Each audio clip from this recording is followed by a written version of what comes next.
sekaligus politikus Dhani Ahmad Prasetyo alias Ahmad Dhani divonis 1,5 tahun penjara karena dianggap melakukan tindak pidana ujaran kebencian yang diatur dalam Undang-Undang ITE.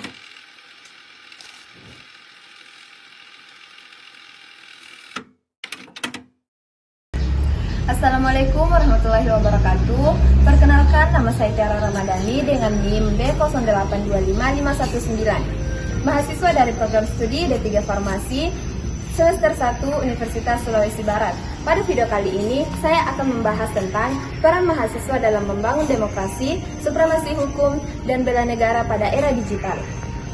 Dan saya Rekda Wahyu dengan NIM B0825504, mahasiswa dari program studi D3 Farmasi semester 1 Universitas Sulawesi Barat.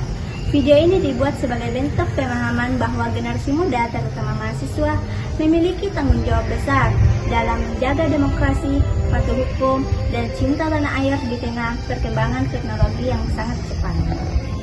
Demokrasi Pancasila adalah sistem demokrasi yang berlandaskan nilai ketuhanan, kemanusiaan, keadilan, kerakyatan, dan keadilan sosial.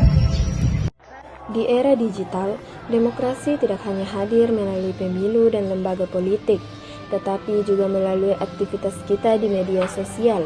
Mahasiswa memiliki peran untuk menciptakan budaya demokrasi digital dengan menghargai perbedaan pendapat, berdiskusi secara kritis tanpa ujaran kebencian, menghindari penyebaran hoaks, dan menggunakan media digital sebagai ruang edukasi. Supremasi hukum berarti semua orang, termasuk pejabat, aparat, maupun masyarakat, wajib taat hukum.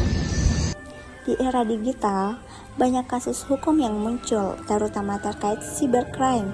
Salah satu contoh kasus yang relevan ialah penyebaran hoaks pemilu dan pelanggaran Undang-Undang ITE.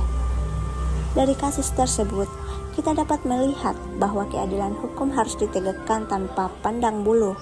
Mahasiswa berperan sebagai pengawas sosial yang kritis, mampu memberi edukasi dan tidak ikut menyebarkan informasi yang melanggar hukum. Indonesia menghadapi ancaman baru, yaitu ancaman digital. Beberapa ancaman nyata saat ini diantaranya: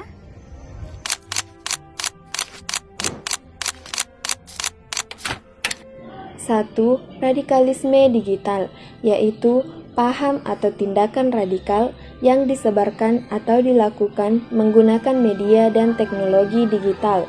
2. Hoaks dan disinformasi, yaitu informasi atau berita bohong yang sengaja direkayasa untuk menutupi informasi yang sebenarnya, namun disajikan seolah-olah benar adanya. 3. Polarisasi politik, yaitu fenomena sosial di mana pandangan masyarakat atau kelompok masyarakat terbelah secara tajam ke dalam kubu-kubu yang saling bertentangan dalam hal politik. 4. Cyberbullying atau perundungan siber, yaitu penggunaan teknologi digital dalam bentuk pesan teks atau email untuk melecehkan, mengancam, mempermalukan, atau menargetkan orang lain secara berulang-ulang. Yang kelima, provokasi yang memecah belah, yaitu tindakan menghasut atau memancing kemarahan publik dengan tujuan menciptakan perpecahan, konflik, atau ketegangan di antara kelompok-kelompok masyarakat. Bela negara tidak selalu harus memegang senjata atau masuk militer, tetapi bela negara pada zaman sekarang bisa dilakukan oleh siapa saja, terutama mahasiswa. Beberapa bentuk bela negara relevan untuk mahasiswa. Yang pertama, belajar dengan sungguh-sungguh untuk berkontribusi pada bangsa. Kedua, menggunakan media sosial secara bertanggung jawab. 3. Menyebarkan edukasi dan literasi digital. 4. Melawan intoleransi dan radikalisme. Dan kelima, mendukung kebijakan pemerintah yang pro Pancasila. Bela negara berarti menjaga Indonesia sesuai kemampuan dan keahlian kita masing-masing. Sebagai mahasiswa, saya menyadari bahwa masa depan bangsa berada di tangan generasi muda. Kontribusi pribadi saya untuk Indonesia dapat dimulai dari hal sederhana, seperti menjadi mahasiswa yang kritis, mematuhi hukum, beretika di dunia digital, dan selalu mengedepankan nilai Pancasila.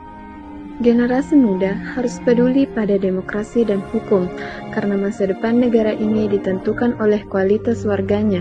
Tanpa demokrasi yang sehat, tanpa hukum yang adil, dan tanpa persatuan nasional, Indonesia akan kehilangan arah. Komitmen saya ke depan adalah menjadi warga digital yang bertanggung jawab, mahasiswa yang aktif dan produktif, serta anak bangsa yang siap berkontribusi untuk Indonesia yang lebih baik.